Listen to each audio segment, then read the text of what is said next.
When tech genius Ryan pours his heart and soul into creating a revolutionary software, he dreams of recognition and success, until his deceitful CEO, Mark, steals the invention and takes all the credit. Betrayed and humiliated, Ryan seems powerless as Mark rushes the flawed product to market. But Ryan has a plan. In secret, he perfects the original design, launches his own startup, and begins to outshine his former employer. As his new company, Code Shield, rises, Ryan uncovers shocking truths about Mark's fraudulent schemes. What begins as a quest for justice turns into a full-blown takedown, exposing lies, embezzlement, and betrayal. In a stunning twist, Ryan's vengeance not only topples Mark's empire but leaves him with nothing. This is a story of ambition, betrayal, and the ultimate revenge, success. The fluorescent lights hummed faintly above my desk as I typed away, the sound of my fingers on the keyboard blending with the low chatter of the open office. Another long night. I glanced at the clock, it was past 9. Everyone else had already gone home hours ago, but for me, this was just the norm. My workstation had become my second home, my coffee mug permanently stained from the endless refills, my chair groaning under the weight of my long hours. But I didn't mind. Not really. Because I was on the verge of something big. Huge, actually.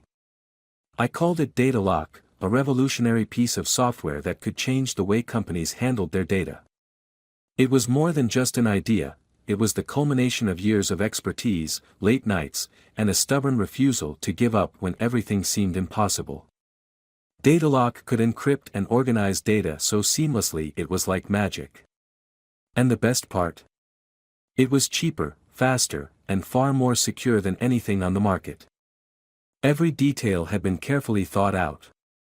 Every line of code meticulously written and rewritten until it was perfect. It was the kind of breakthrough people spent their entire careers chasing, and I had it. Me. But working at Titan Tech, my job wasn't exactly glamorous. I was a mid-level software developer in a flashy startup where the CEO, Mark, was more interested in throwing expensive launch parties than actually understanding the work we did. Mark was the kind of guy who could charm a room full of investors with his visionary ideas, all while knowing next to nothing about the actual technology behind them. And people ate it up. They called him a genius. A trailblazer. Meanwhile, the real work happened behind the scenes, where people like me quietly built the future while he soaked up the credit. It pissed me off sometimes, sure. But I figured that was just how things worked.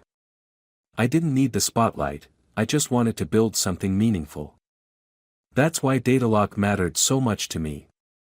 It was my chance to prove myself, to show that I wasn't just another cog in the machine. I wasn't naive, I knew Mark would find a way to slap his name on it. But I thought, at the very least, he'd acknowledge my role. Maybe even let me lead the project. That illusion shattered the day I pitched the idea to him. I still remember walking into his office, clutching my laptop like it was a ticket to a better life. Mark's office was a reflection of him, sleek, expensive, and completely devoid of substance. Floor-to-ceiling windows overlooked the city skyline, while a minimalist desk sat in the center, spotless except for a tablet and a designer pen he probably never used. He looked up from his phone when I entered, flashing me his trademark grin. "Ryan. What's up, man?" he said, leaning back in his chair like we were old friends. "I've got something I think you'll want to see," I said, my voice steady but my palms sweating. I pulled up the prototype for Data Lock and began walking him through it. I explained how it worked, how it could revolutionize data management, how it could save companies millions. For the first time, I saw genuine excitement in his eyes. "Wow," he said, leaning forward as he stared at the screen. This is incredible." I couldn't help but smile. "I think this could be a game changer for us." Mark nodded, his grin widening. Yeah, this is exactly the kind of thing we need to take Titan Tech to the next level." Hearing those words felt like validation, like all the late nights and sacrifices had been worth it. Mark asked a few more questions, and I answered them with the kind of passion you only have when you truly believe in something. By the time I left his office, I felt like I was floating. But the high didn't last long. Over the next few weeks, things started to feel off. Mark scheduled meetings about data lock, but I wasn't invited to any of them. I'd overhear snippets of conversations about Vault Secure, a name I'd never heard before, but which sounded suspiciously like data lock. And then came the press release. It hit my inbox like a slap to the face. Titan Tech unveils revolutionary new software, Vault Secure. Mark was listed as the creator, his photo splashed across the top of the email, grinning like he'd just discovered fire. My name? Nowhere. Not even a footnote. I stormed into his office, the press release clutched in my hand. He barely glanced up from his tablet when I entered. "What's this?" I demanded, tossing the paper onto his desk. Mark raised an eyebrow, his expression annoyingly calm. "It's the announcement for our new software launch." "Our software?" I snapped. "You mean my software? The one I created? The one you renamed and took credit for without even telling me?" Mark sighed, like I was a child throwing a tantrum over something trivial. "Ryan, listen. I get it. You're passionate about your work. But this is how things work in the real world. You're a developer. I'm the CEO. It's my job to sell the product, to make it a success. No one cares who wrote the code." His words felt like a punch to the gut. I stared at him, struggling to process the audacity of what he'd just said. "So that's it?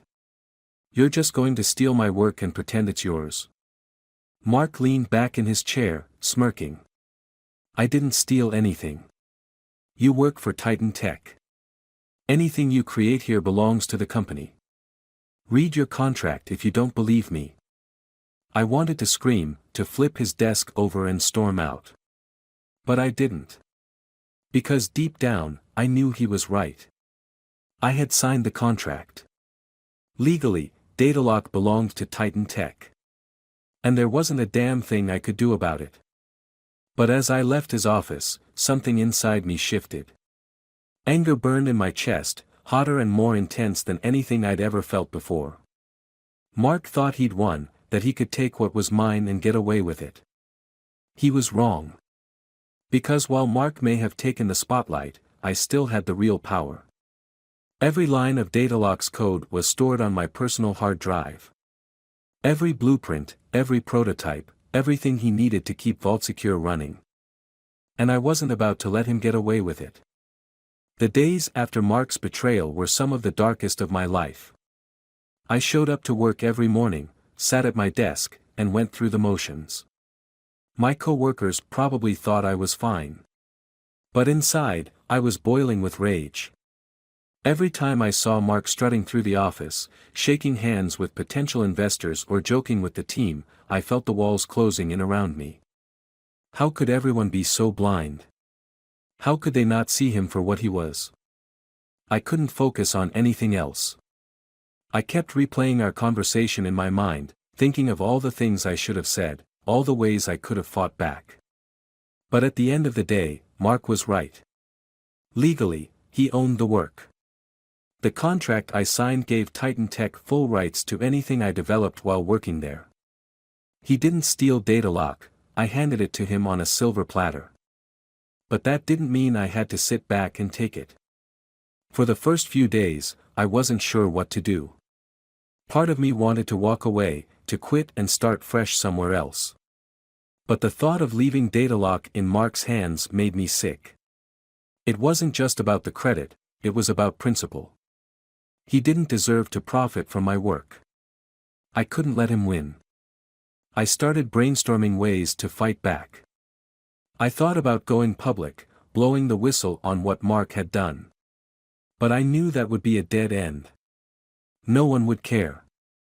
In the eyes of the world, he was the brilliant CEO, the golden boy of the tech industry. I was just another faceless developer. My accusations wouldn't even make a dent in his reputation. So I decided to take a different approach. If Mark wanted to play dirty, I'd beat him at his own game. The first step was securing my own copy of Datalock. I had already saved all the key files on my personal hard drive, something I technically wasn't supposed to do, but I had always been paranoid about losing my work. Now, that paranoia was paying off. I made backups of the backups, storing them on encrypted drives and cloud servers that only I could access. If Mark thought he owned my invention, he was wrong. Next, I started analyzing Titan Tech's internal systems. I wasn't looking for anything malicious, I didn't want to sabotage the company, as tempting as it was. Instead, I wanted to understand how VaultSecure operated without me. I had been the only person who truly understood the code, and I knew Mark would struggle to keep the project afloat without my guidance. I didn't have to wait long to see the cracks forming. A few weeks after the press release, whispers started circulating around the office. Bugs in the system. Features that weren't working as advertised. Clients complaining about delays and glitches. VaultSecure wasn't ready for launch, but Mark was so desperate to cash in on my idea that he had rushed it to market anyway. And it was backfiring. But even as Titan Tech scrambled to fix the problems, Mark refused to admit defeat. He doubled down, pouring more money into marketing and hiring consultants to clean up the mess. I watched from the sidelines, pretending to be just another overworked developer, while quietly taking note of every mistake he made. I knew I couldn't make my move just yet. Timing was everything. If I acted too soon, Mark would crush me before I had a chance to build any momentum. I needed to bide my time, to wait until the moment was right. In the meantime, I started laying the groundwork for my next steps. I reached out to a few trusted contacts in the industry, old colleagues, friends from college, even a former professor who had always believed in my potential. I told them I was working on something big, something that could disrupt the entire tech world. Most of them were intrigued. A few even offered to help. One of those people was Claire. She and I had worked together at a different startup years ago, back when we were both fresh out of college. Claire was one of the smartest people I'd ever met, and she had a knack for spotting opportunities where others saw obstacles. When I told her about Datalock, the real version, not Mark's watered-down knockoff, her eyes lit up. "This could be huge," she said.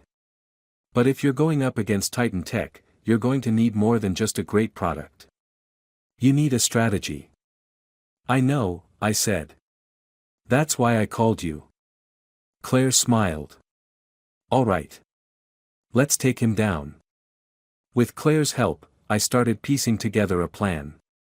We worked in secret, meeting late at night in coffee shops and shared workspaces, brainstorming ways to bring Datalock back to life. I couldn't officially launch my own version of the software while I was still working at Titan Tech, that would be a legal nightmare, but I could start building the infrastructure for a new company. We called it Code Shield. The name wasn't just a nod to Datalock's security features, it was a promise. Code Shield would stand for everything Titan Tech didn't. Transparency. Integrity. Respect for the people who actually did the work. By day, I was still Ryan, the quiet developer grinding away in the background. By night, I was building the foundation for something that could change the industry. I started assembling a team, pulling together some of the best and brightest minds I knew. Claire handled the business side, securing early funding and scouting potential clients, while I focused on refining Datalock. It wasn't easy. There were nights when I barely slept, torn between my day job and my secret project. I lived in constant fear that Mark would find out what I was up to, that he'd somehow get wind of Code Shield and shut it down before it even started. But I couldn't stop. The anger and determination that had been simmering inside me since the day he betrayed me kept pushing me forward. And then, one night, everything changed. It was late, and I was working alone in the office. Most of the team had already gone home, but I stayed behind, pretending to debug some minor issue with VaultSecure while secretly working on Code Shield.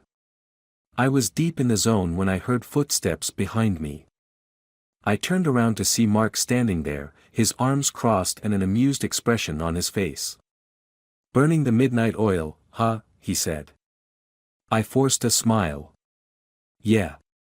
Just trying to make sure everything's running smoothly." Mark nodded, but there was something in his eyes that made me uneasy. He glanced at my screen, and for a split second, I thought he might have seen something he wasn't supposed to. But then he just shrugged and said, "Good. Keep it up. We're counting on you." As he walked away, I let out a breath I hadn't realized I was holding. For now, my secret was safe. But I knew the clock was ticking. It was time to take the next step. The day I quit Titan Tech was one of the most satisfying moments of my life. It wasn't spontaneous, I had been planning it for months. Every move I made was calculated, every detail meticulously thought out. I needed to leave on my terms, in a way that wouldn't tip off Mark or anyone else about what I was really up to. I waited until VaultSecure's problems had reached a boiling point.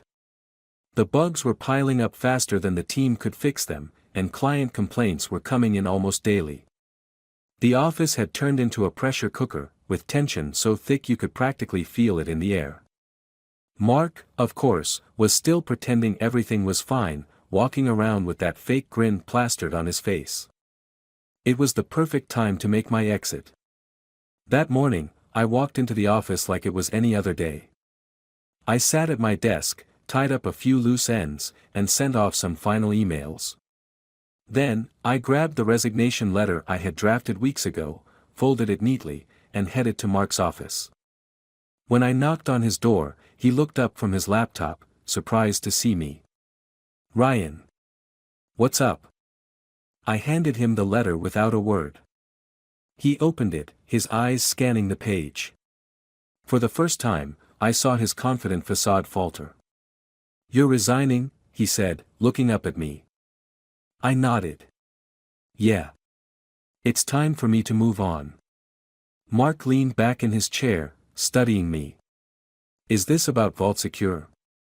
Because if it is, we can talk about it. I know things have been rough, but we're working on the bugs. Once we get through this rough patch, it's going to be huge." I almost laughed at the irony of his words. But I kept my composure. "It's not about that," I lied. "I just feel like I've done everything I can here. I want to try something new." Mark frowned, clearly unhappy with my answer. "Look, Ryan, you're a key part of the team. Losing you right now would be a big blow. Let me make you an offer. I'll bump your salary by 20%, and we'll talk about giving you a more senior role. What do you say?" For a split second, I was tempted. Not because I wanted the money or the title, but because I wanted to see how far he would go to keep me around. But I knew this was just another one of his tactics, a way to manipulate me into staying and doing the work he couldn't. "Thanks, Mark," I said, forcing a polite smile. But my mind's made up. He stared at me for a long moment, his jaw tightening.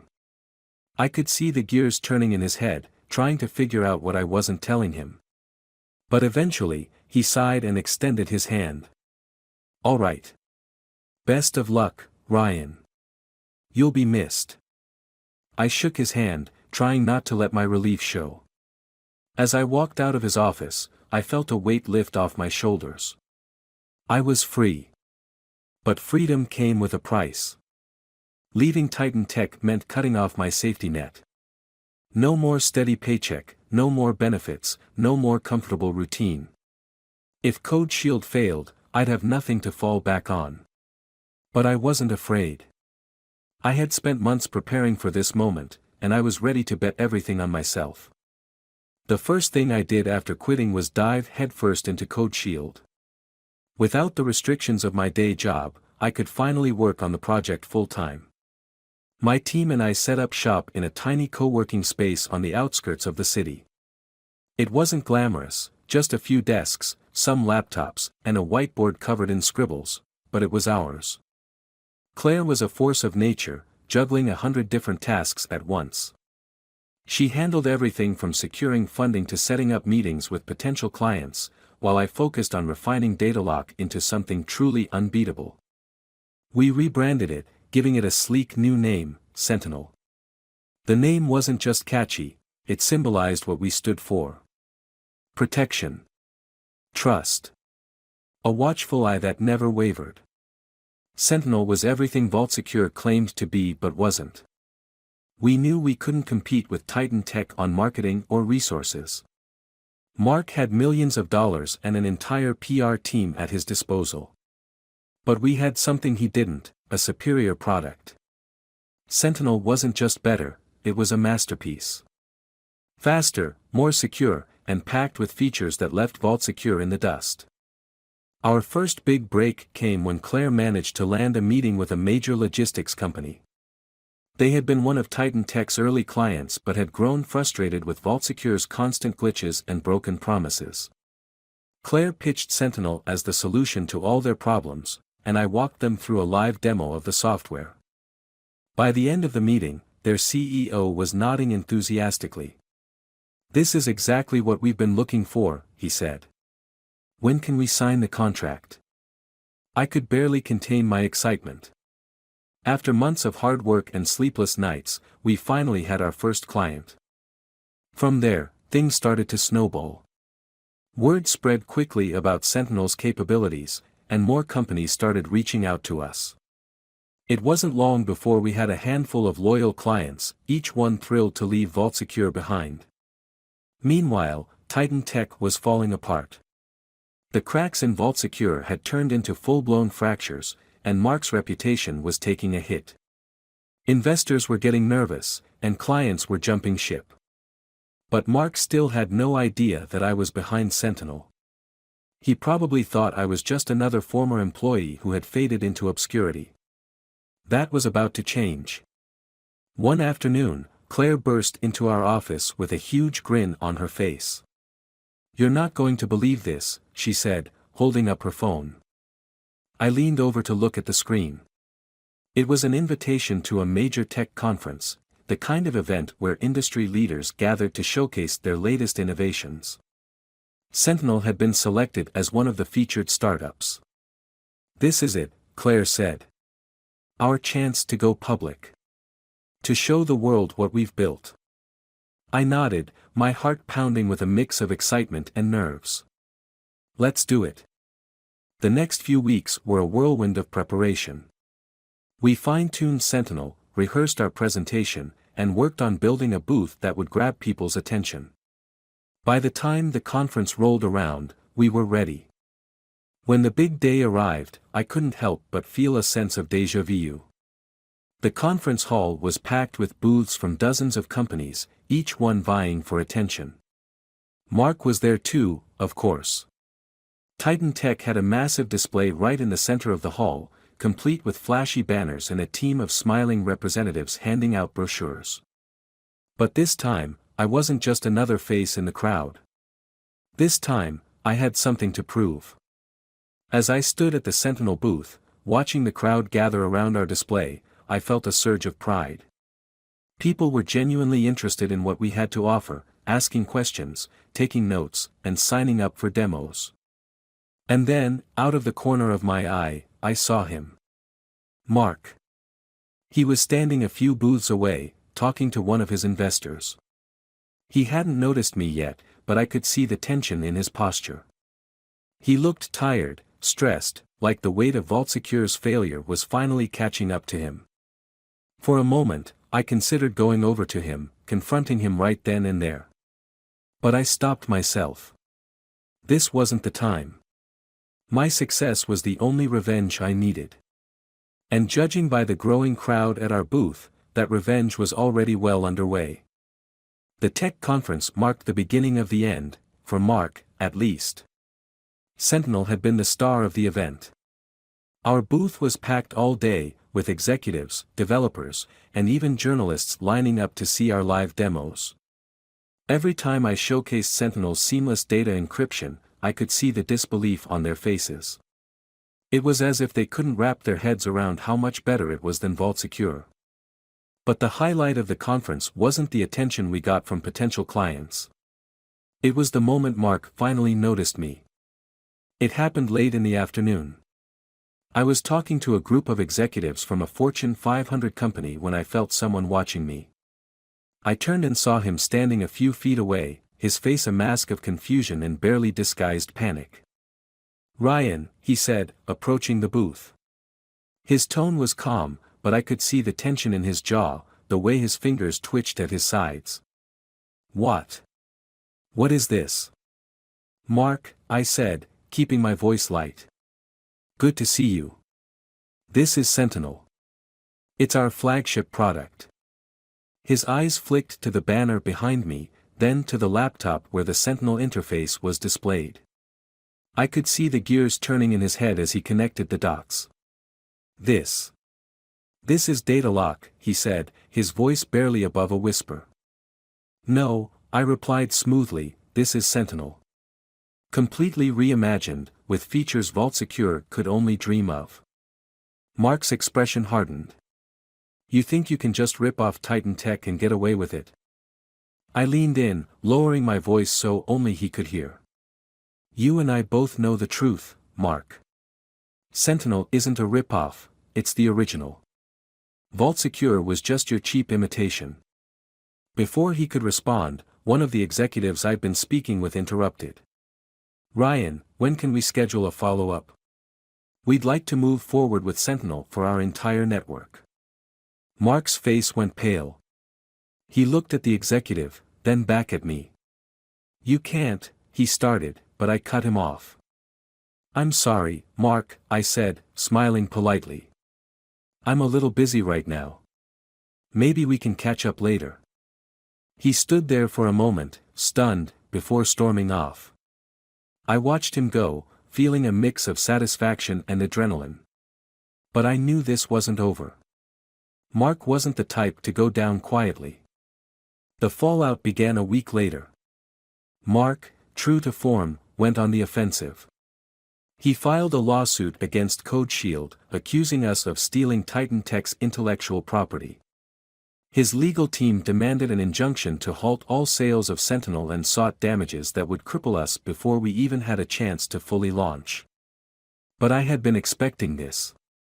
Claire and I had worked with an attorney from day one, ensuring that every piece of Sentinel's code was scrubbed clean of anything that could tie it back to Titan Tech.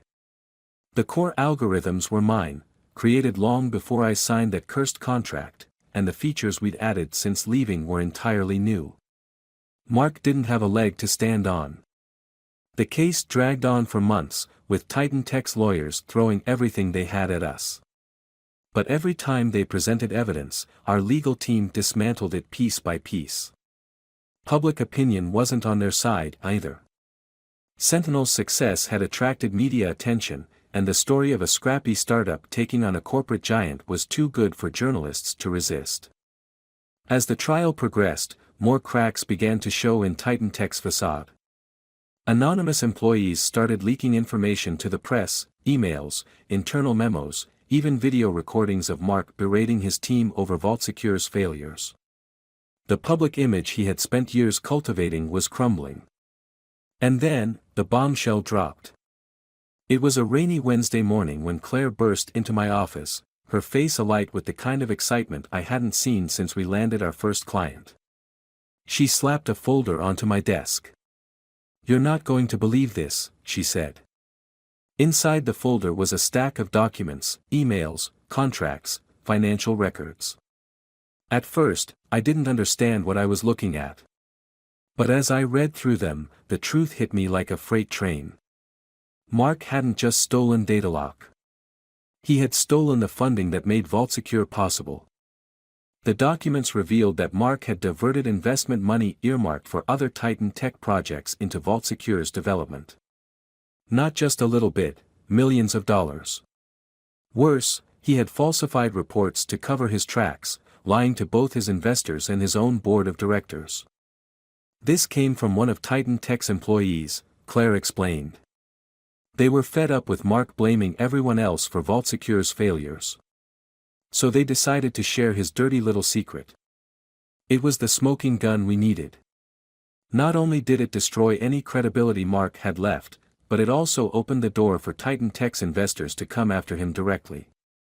Within days, the story was plastered across every major tech news outlet. Titan Tech CEO accused of fraud, the headlines read. Mark Caldwell's downfall, from visionary to villain. The scandal rocked the industry. Investors pulled their funding, and Titan Tech stock plummeted. Mark tried to play the victim, claiming he was being unfairly targeted, but no one bought it. The lawsuit against Code Shield was quietly dropped soon after. Mark didn't have the resources, or the reputation, to keep fighting us. But by then, it didn't matter. Titan Tech was in freefall, and Mark was out of a job. The last I heard, he was being investigated for embezzlement and securities fraud. Rumors swirled that he was planning to flee the country, but I didn't care enough to find out if they were true. As for Code Shield, the scandal only boosted our profile. Sentinel became the industry standard for data management, and we secured contracts with some of the biggest companies in the world. Claire and I built a company we could be proud of, one that valued innovation and integrity above all else. One afternoon, as I was sitting in my new office, a far cry from the cramped co-working space where we'd started, I got an email from an old coworker at Titan Tech. Attached was a photo of Mark, disheveled and unshaven, sitting alone at a dingy bar. No words. No explanation. Just the photo. I stared at it for a long time, feeling a strange mix of emotions. Satisfaction, yes. But also pity. Mark had tried to take everything from me, and in the end, he had destroyed himself. I deleted the email without replying. Sometimes, revenge doesn't require a grand act of retribution. Sometimes, all it takes is letting the truth come to light, and watching as the person who wronged you crumbles under the weight of their own lies.